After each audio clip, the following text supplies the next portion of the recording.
Pagi ini gue ke Car Free Day di Jakarta. Ya memang gue hampir tiap minggu pagi itu pasti ke Car Free Day kalau gue tidak pulang ke Bandung. Dan ada yang berbeda di Bundaran HI, gue lihat, yaitu ada sebuah countdown, hitungan mundur sampai ke Pilpres, pemilu tanggal 17 April, hari Rabu nanti.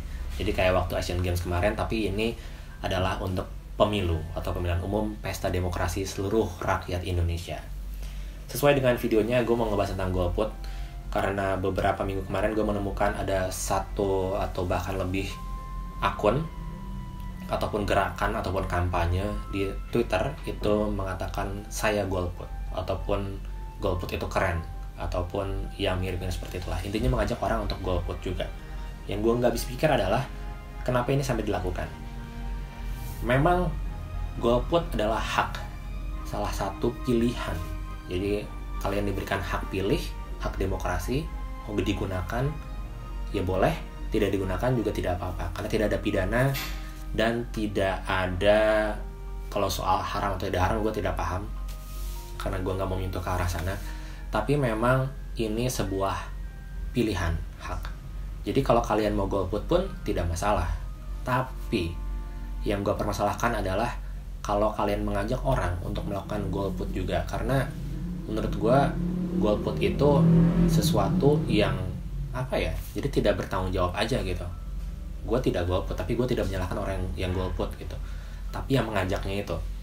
Mungkin kalian punya alasan lain, misalnya yang paling gampang adalah malas untuk pulang kampung misalnya, atau pulang ke asal KTP kalian, karena itu kan masih seperti itu.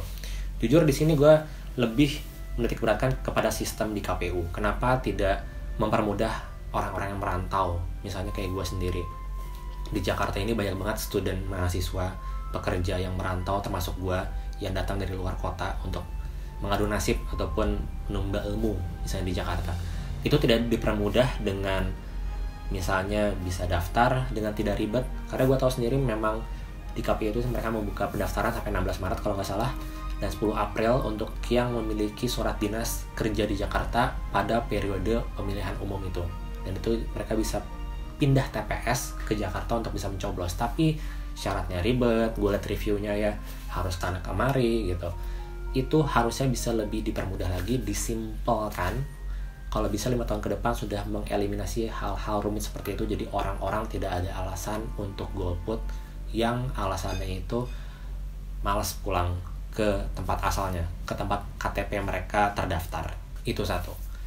Yang kedua adalah ya memang ada yang kecewa dengan sistem, ada yang kecewa dengan pasangan calon yang terpilih gitu. Tapi kita masih bisa ngelihat itikat atau visi misi baik mereka. Gue yakin kedua pasangan calon ini itu pasti punya positif, ada hal positif yang bisa kita lihat gitu. Gak mungkin kan mereka visi misinya adalah menjerumuskan rakyat Indonesia, membiarkan mereka kelaparan atau menurunkan ekonomi Indonesia atau apapun itulah, misalnya kita jadi ranking terbawah di antara seluruh negara-negara di dunia ini. Tidak ada yang seperti itu yang gue perhatikan selama ini. Sama-sama ingin memajukan Indonesia dengan cara dan strategi yang berbeda.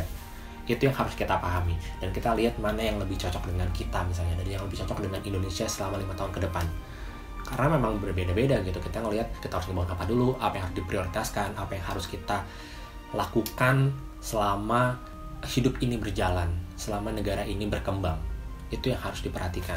Jadi memang kedua pasangan menurut gue baik, tapi gue lebih condong ke salah satu pasangan yang menurut gue lebih cocok untuk menghandle atau memanage Indonesia gitu. Sudah terlihat dari debat kemarin, makanya itu debat itu salah satu barometer ataupun acuan untuk orang-orang yang masih swing voters, untuk undecided voters yang masih bingung harus milih siapa. Ya debat itu adalah satu show yang bisa kita lihat mana yang lebih cocok dengan visi misi kita gitu. Itu adalah salah satu usaha untuk mengeliminasi jumlah golput. Karena memang kita semua punya hak yang sama. 17 April itu adalah pesta demokrasi untuk kita semua. Istimewanya adalah semua kita dianggap sama. Artinya memiliki satu suara masing-masing. Mau lo artis dengan jutaan followers di Instagram misalnya, ataupun selebgram, ataupun influencer, youtuber dengan jutaan follower atau subscriber misalnya, pengusaha dengan jutaan valuasi market perusahaan dia misalnya, atau miliaran, bahkan presiden sekalipun, semua dianggapnya satu suara. Mau di Sabang sampai Merauke di pelosok Indonesia itu sama dengan yang tinggal di ibu kota. Mau muda dan tidak muda, mau kaya dan tidak kaya, sakit yang tidak sakit juga pun sama. Semuanya punya satu suara. Dan ini yang membuat kita istimewa. Semua yang sudah 17 tahun ke atas sudah punya KTP itu punya hak demokrasi yang sama. Itulah yang membuat dan bikin gue berpikir bahwa ini adalah salah satu momen di mana kita bisa ikut menentukan, ikut bisa andil masa depan bangsa dan negara kita sendiri. Buat yang first timer, buat kalian-kalian yang baru lulus SMA misalnya 2-3 tahun kemarin, baru punya KTP gitu kan, masih bingung siapa yang harus gue pilih. Sebenarnya ini adalah soal hati nurani. Kenapa orang banyak pilihlah dengan hati nurani, pilihlah dengan akal sehat, pilihlah dengan pikiran yang jernih, tanpa paksaan, tanpa apapun itu. Ini gue sangat setuju banget. Kenapa? Karena memang tidak ada paksaan kalau buat gue ya. Gue mau dengan keluarga pun kalau beda, ya beda aja. Untungnya keluarga gue pun sama. Jadi kita sama-sama punya satu visi dan satu pemikiran gitu. Dulu waktu 2009 itu gue beda sama bokap. Jadi sama bokap gue waktu itu pilihannya beda, dan ya gini lah, ada perbedaan di situ. Tapi ya seru-seru aja, kita nggak pernah ada masalah dalam keluarga segala macam. Tapi sekarang ini pilihannya sama, dan itu tidak berpengaruh sebenarnya ke gue. Kalaupun beda pun tetap aja gue akan pilih dengan sesuatu yang gue yakini, dengan visi misi yang gue pahami dan gue setuju bahwa ini cocok dengan Indonesia, keadaan kita 5 tahun ke depan, ataupun bahkan lebih ke 10 bahkan 15 tahun ke depan. Jadi menurut gue kalau memang ada tokoh A mendukung pasangan calon ini gitu, itu sama sekali tidak berpengaruh ke gue. Maupun gue misalnya ngefans banget sama artis A misalnya, dan A ini lebih memilih pasangan yang tidak gue sukai atau tidak gue pilih, ya tidak ada pengaruhnya sama sekali. Karena memang ini benar-benar gue memperhatikan negara ini butuhnya sosok yang seperti apa. Sekali lagi golput itu silahkan aja, tapi yang gue sayangkan adalah kenapa bisa ada kampanye untuk mengajak orang lain untuk golput juga. Padahal satu suara itu sangat berharga. Your vote is matter. Memang kesana satu orang ini, cuman gue aja kok yang nggak milih. Gue juga malas ke TPS, panas-panasan pagi siang gitu, jalan jauh.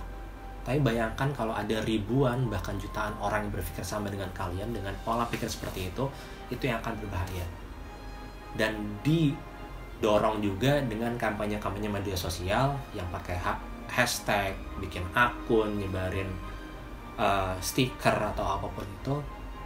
Menurut gue ya itu nggak ada gunanya gitu. Kalau memang mau golput ya silahkan ke diri sendiri aja. Kalau kita bisa mengkampanyekan untuk memilih sesuatu untuk Indonesia yang lebih baik, kenapa kita harus melakukan yang sebaliknya? Kenapa kita harus mengajak orang untuk sesuai dengan pilihan kita yang mengabaikan kedua pilihan tersebut?